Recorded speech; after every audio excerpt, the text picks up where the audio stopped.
Well, I lost the camera for a couple days. I left it in my coat the other day when I was filming some. It was snowing. Ted, get back in the pen, you bastard! Anyways, this is what we're working on now. It's about 500 foot, what we measured from this power pole back to where I'm putting my tiny house.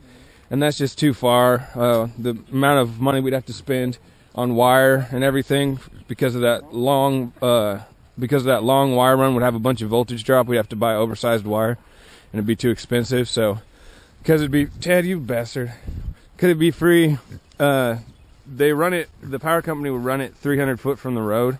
So they'll actually run it down by about where that stack of logs is for free if you got the trees cut out of the way. So we bought a big old chainsaw and we're just clearing a path for the power to come through right now. We're getting pretty far. Ted's been getting out lately. I'm gonna have to cut off his balls pretty soon, unfortunately. Probably should have done it when he was younger, but yeah, so this is how we're coming. We've brought down quite a number of big trees, big and small trees. Got this huge brush pile here we're gonna burn. Probably not today, I don't know. But yeah, it's actually looking pretty nice. It really opens it up. But we're gonna run the power, put the transformer right back here, probably in this clearing. And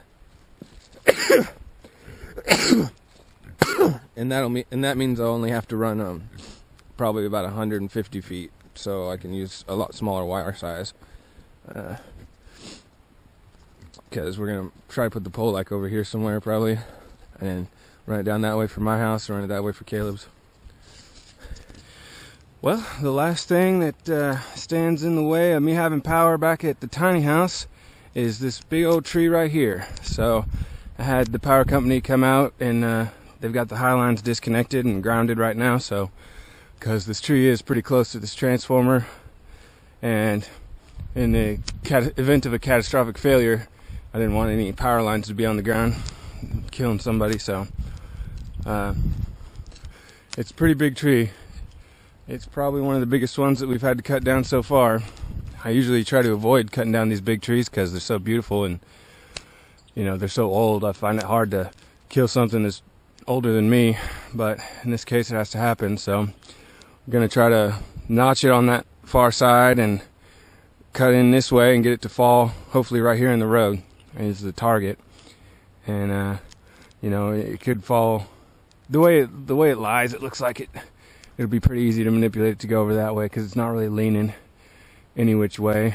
So we'll just kind of take our time and go slow. The last big tree I dropped down over there, I got it started falling the wrong direction. I dropped the chainsaw and ran, and the tree fell right on top of the chainsaw and destroyed it. So definitely learned my lesson on that one. It's a $300 mistake. So we'll get set up and get this thing hopefully felled. Alright, got my safety gear on. Going to cut a notch in this side of it and continue from there.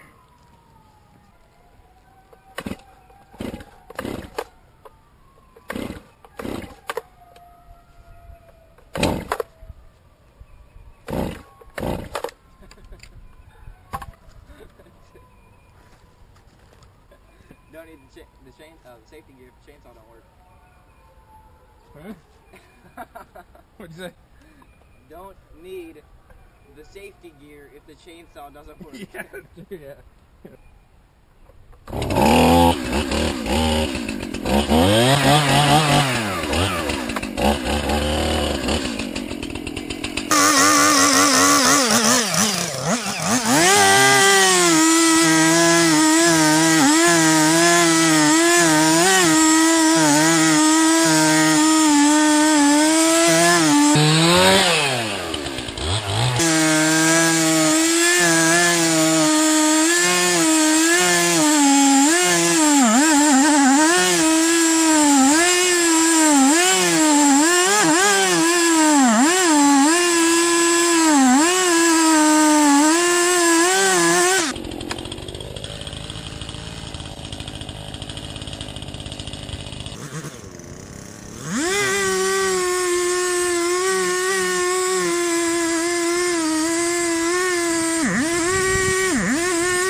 Perfect. Next step, or at least one of the steps in line, is to measure from this power pole all the way back to where the building is, so we can get lengths for how much pipe we're going to need to get the electrical back there, and calculate voltage drop and see what size of wire that we need to pull for electricity.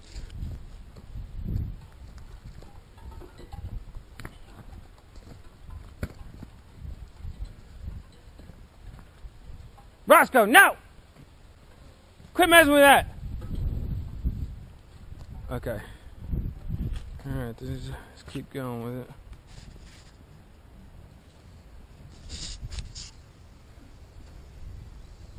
This is 100 feet right here.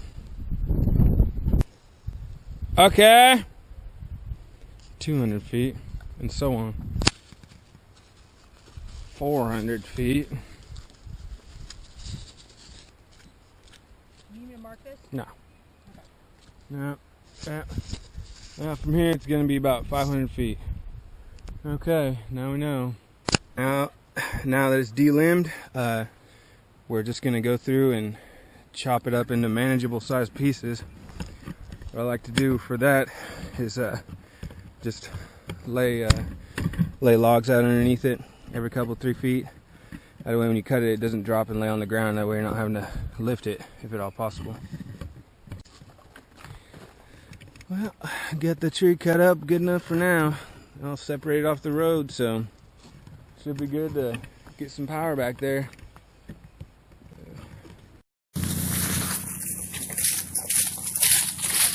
Well, we're finally on to the last phase of getting the electric power out here. It's been a couple months since I felled the last tree, and did some work for a friend in exchange for getting a trench dug. And we got about 210 feet of trench here, and he said he didn't hit any rocks. This is excellent soil, especially for Oklahoma. It looks like a little bit of sandy clay, and then he said he's got some hard pack down there in the bottom. But we got the trench dug, and now I'm just gonna roll out the wire.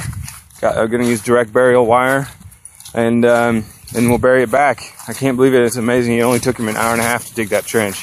Probably only take him another 30 minutes to bury it. So we're getting really close to having electric out here. Got the wire rolled out. 200 amps worth of wire.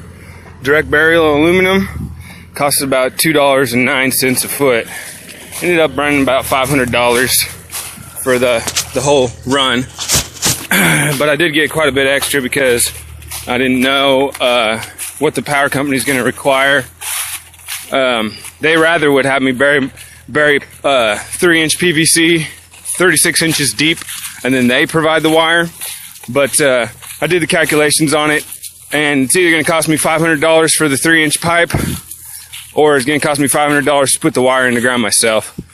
So since it's a little bit easier just to go shallow instead of trying to go 3 foot deep, I didn't know how rocky it would be. Probably could have gone 3 foot, no problem, but this will do. So yeah, here goes nothing. This is unfortunately, I didn't plan ahead because I thought this would probably take all day to get this dug, and then it would have to be a separate trip to come out here and bury the wire. But like I say, old Joe had this thing dug in about an hour and a half. So I had to go to Lowe's to get the wire, which means that they didn't have the entire 250 foot run that I needed. So I'm going to end up having to do a direct burial splice right here, which is unfortunate. You don't want to you try to always avoid that, especially with a service like this, because, you know, that's just one more vector that you could fail at. But kind of also making this video so I can remember exactly where the splice is in case I do have a problem in relation to this guy wire here. And I'd say from the pole, it's almost 15, 20 foot to the southwest, just slightly southwest.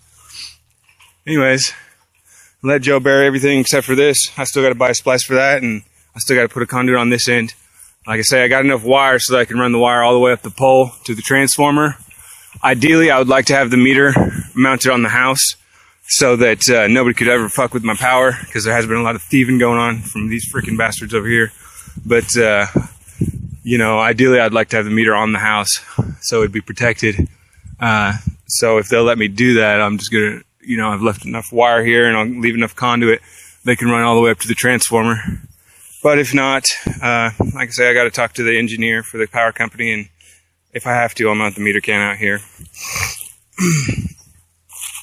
Well, probably be another 30 minutes and we'll have this buried and in the ground. All in all, the whole process from the equipment getting here to the equipment leaving took about 3 hours. We got the wire in the ground. So now we got all this freshly disturbed soil, as you can see. And there's a couple little marigold plants scattered about here and there that we were able to grow last year. So I went and harvested some seeds off of them. And we got a bunch of marigold seeds here. And so what we're going to do is now just kind of sprinkle this disturbed soil with all these marigolds. Maybe we can get a couple few to take hold.